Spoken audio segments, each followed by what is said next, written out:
बीड संतोष देशमुख हत्या प्रकरणामध्ये अवादा कंपनीकडे खंडणी मागितल्याचा दिवशीचा सीसीटीव्ही समोर आरोपी वाल्मिक कराड, सुदर्शन घुले, प्रतीक घुले यांच्यासह कृष्णा आंधळे आणि विष्णू साठे एकत्र, पोलीस अधिकारी सुद्धा सोबत। सीसीटीव्ही मधून आकासह सर्व आरोपींचा खंडणीशी संबंध असल्याचं स्पष्ट होतंय। सोबत असलेले पोलीस निरीक्षक राजेश पाटील यांनाही सह आरोपी करा, आमदार सुरेश धस यांची मागणी। चौकशी अंती अनेक पुरावे समोर, गुन्ह्यामध्ये पोलीस अधिकाऱ्यांचाही सहभाग असल्यास त्यांच्यावरही कारवाई होईल। बीड खंडणी प्रकरणातील सीसीटीव्हीवर भाजप आमदार प्रवीण दरेकर यांची ग्वाही।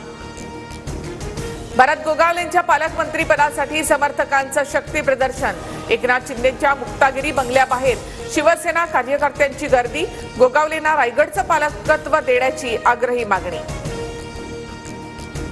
पालकमंत्रीपद वाटपावरून शिवसेनेनंतर राष्ट्रवादीतही नाराजी, स्वत जिल्हे न देता काही मंत्र्यांना दूरचे जिल्हे, राष्ट्रवादीमध्ये 10 पैकी केवळ अजितदादांनाच स्वत जिल्हा।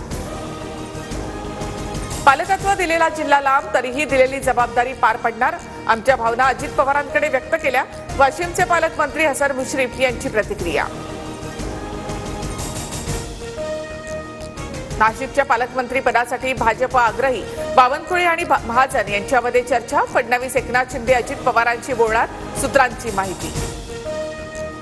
फडणवीस आपल्याच निर्णयाला स्थगिती देतात हे आश्चर्य, दिल्लीला कोण जास्त थैल्या देतं यावरून नेत्याचं वजन ठरतं, पालकमंत्री पदाच्या निर्णय स्थगितीनंतर राऊतांची टीका। शिंदेंच्या शिवसेनेमधील धुसफूस चव्हाट्यावर अब्दुल सत्तार उपमुख्यमंत्री एकनाथ शिंदेंकडे संजय शिरसाट यांची तक्रार करणार, शिरसाटांकडून नाहक बदनामी सुरू असल्याचा सत्तारांचा आरोप। जीवघेण्या हल्ल्याच्या 6 दिवसांनी अभिनेता सैफ अली खानला रुग्णालयामधून डिस्चार्ज, सैफच्या वांद्र्यातील घराबाहेर कडेकोट बंदोबस्त। पहाटेच्या शपथविधीनंतर शरद पवारांकडे परत जाऊ अजितदादांना सांगितलं होतं, भुजबळांचा गौप्यस्फोट, महाविकास आघाडी सरकारमध्ये दादांना उपमुख्यमंत्री करा असं पवारांना मी सांगितलं होतं, असाही दावा। बोगस अर्ज आणि गैरव्यवहारामुळे 1 रुपयातील पीक विमा योजना बंद करा, समितीची सरकारला शिफारस, तर पीक विमा योजनेचा निर्णय कॅबिनेटमध्ये होणार, माणिकराव कोकाटे यांची माहिती।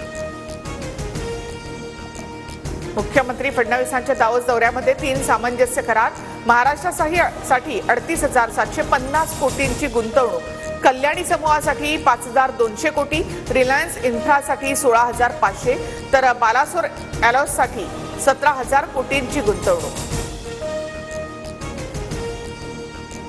दावोसमध्ये गडचिरोलीसाठी स्टील आणि संरक्षण क्षेत्रातील पहिला सामंजस्य करार, पोलादसाठी 5,200 कोटींची गुंतवणूक, 4,000 रोजगार निर्मिती होणार।